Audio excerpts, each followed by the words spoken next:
Il y a 4 mois, oui, la France est en guerre, les hôpitaux sont débordés, les centres de réanimation débordent, c'est une catastrophe, on n'a plus de lits, c'est terrible, c'est la guerre. 4 mois plus tard, concrètement, qu'est-ce que vous avez fait? Est-ce que vous avez construit un seul hôpital? Rien. Est-ce que vous avez fait des tentes pour accueillir des malades supplémentaires? Que dalle. Est-ce que vous avez donné du matériel pour les centres de réanimation? Que dalle. Par contre, quand c'est la Coupe du Monde de foot, vous faites des stades en 15 jours, ça sort du sol comme des champignons.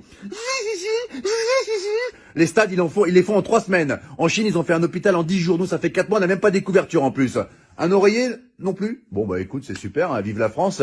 Et arrêtez de nous balancer de la poudre aux yeux pour camoufler vos incompétences à parler de l'islam H24, c'est terrible. Les femmes voilées, les piscines séparées pour les femmes, le séparatisme, les extrémistes, les hommes qui se douchent en caleçon après, c'est un signe de radicalisation. Vous allez arrêter de casser les couilles aux musulmans, mais c'est quoi ce bordel? Là, si ça continue à ce rythme-là, ils vont dire que le coronavirus, il a muté et que les musulmans ont créé une bactérie qui s'appelle le Hamid-19.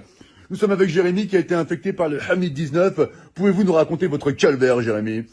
Bah, ça a commencé par la barbe qui pousse toute seule, alors que je suis un berbe à la base, donc c'est un peu incohérent, vraiment. Et après, les premiers symptômes, j'ai dit des mots d'arabe en pleine nuit. Je me réveillais, Allahu Akbar! Et là, vraiment, c'était vraiment difficile. Et le point final, ça a été quand je mangeais avec maman. Elle m'avait préparé un cassoulet, c'est une bonne vivante, maman. Et puis là, d'un coup, il y a une phrase qui est sortie. Ashhadu Allah, la illallah, wa ashhadu anna Muhammadin Rasulullah. Le verdict était sans appel. Maman a appelé les pompiers. C'était le Hamid 19. Mais aujourd'hui, ça va beaucoup mieux. Hein. Je vais à la chasse avec mon berger allemand et je fais de la pétanque avec papa.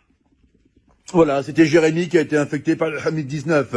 Laissez les musulmans tranquilles, c'est insupportable. On a l'impression qu'il y a que eux qui existent dans le monde, vous les massacrez H24. Là, je m'adresse au peuple de France. Il faut qu'on défende nos frères musulmans, ce sont des Français à part entière comme nous. C'est comme si on laissait un gamin à l'école se faire tabasser par 10 personnes et qu'on réagissait pas.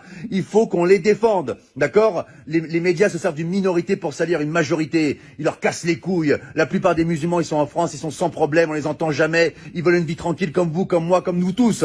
Laissez les musulmans tranquilles. Et là, c'est pas un rebeu, c'est pas un Renoir qui vous parle.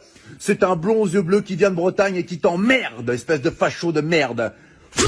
Ah oui, attention, j'ai fait du Krav Maga, moi je te dis